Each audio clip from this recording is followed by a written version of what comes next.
Baik, terima kasih pemirsa, Anda masih bersama kami Damai Saku dan kita ada lagi satu pertanyaan yang akan disampaikan oleh Ibu Hilda yang akan dijawab oleh Kiai Syarif. Silakan Bunda. Terima kasih Ustadz. Assalamualaikum warahmatullahi wabarakatuh. Nama saya Hilda. Saya mau menanyakan, mungkin masih melanjutkan yang tadi. Hati itu bisa kotor tadi dikatakan dan bisa keropos ibaratnya besi kalau kita tidak membaca Al-Quran.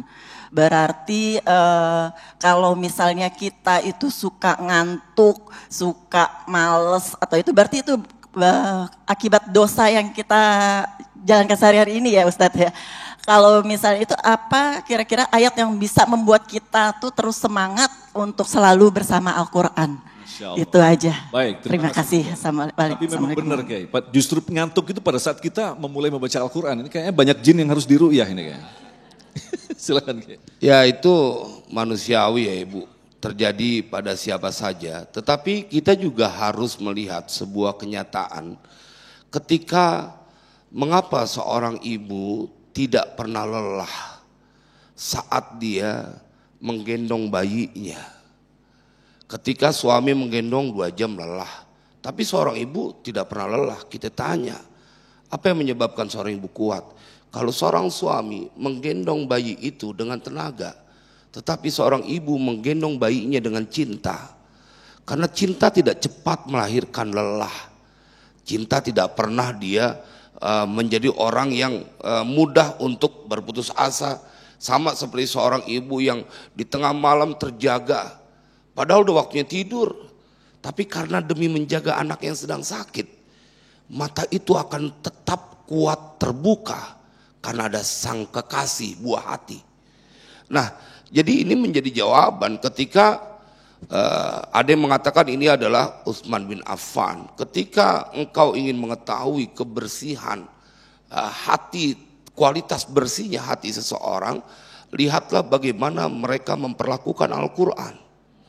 Ketika mereka mudah menjadi lelah atau mereka kemudian hanya seperlunya saja, sebenarnya jawaban jujur dari ibu tadi menjadi menohok buat kita semuanya. Jangan-jangan kitanya masih banyakkan dosa. Sama seperti Imam Hasan Al-Basri, beliau ketika memberikan nasihat kepada murid-muridnya, bila engkau luput sholat malam, maka ketahuilah di siang hari ada dosa yang kau lakukan, sehingga engkau tidak layak mendapatkan hidangan dari Allah, yaitu sholat malam. Sama ketika engkau membaca Al-Quran, ketika Allah sampaikan juga dalam Al-Quran, inna hadhi tadhkirah faman sya'at takhada ila rabbi sabila wa ma tasha'una illa ayyasha Allah. Ini kita para penghafal Al-Quran, kalau udah sampai pada bacaan ayat ini begitu ngeri, ketakutan. Kalau kita kemudian ada sehari tidak membaca Al-Quran, jangan-jangan bukan karena ente gak mau baca Al-Quran, Al-Quran yang gak mau dibaca sama ente. Oh iya Pak, karena ini kelewat mulia kalamullah, orang-orang pilihan yang mereka berinteraksi dengan Al-Quran. Bayangkan tadi disampaikan hadisnya dalam Sahih Muslim, suruh baca Al-Quran, iqra'ul Qur'ana fa innahu ya'ti yaumal qiyamati syafi'an li ashabi. Ya Rob, mari kita telaah sejenak saja hadis ini. Ente baca Al-Quran, itu Al-Quran nanti nolongin ente di yaumil qiyamah, nggak bakal susah. Maka kalau tadi kita mau fair-fairan, apa yang menjadi penyebab kita sulit untuk membaca Al-Quran adalah karena diri kita masih terlalu berkutat dengan urusan dunia yang bersifat duniawi. Tapi kalau pikirannya akhirat, ini sekaligus menjadi tips. Oh iya, Al-Quran nanti akan menjadi syafaat. Belum lagi seperti Mas Agung sampaikan, 1 huruf berbagai kebaikan. Dan begitulah metode Al-Quran, diiming-imingi dalam tanda kutip dengan hadiah-hadiah nanti di yaumil qiyamah. Maka tipsnya adalah bayangkan keadaan nanti di yaumil qiyamah saat engkau berada atau pada saat dibangkitkan dan engkau menjadi orang yang mendapatkan jaminan tenang, ada bacaan Al-Quran yang kau baca pada saat di dunia. Maka itu akan menstimulasi diri kita. Sama lah seperti seorang ayah yang tidak pernah lelah keluar dari pagi sampai sore.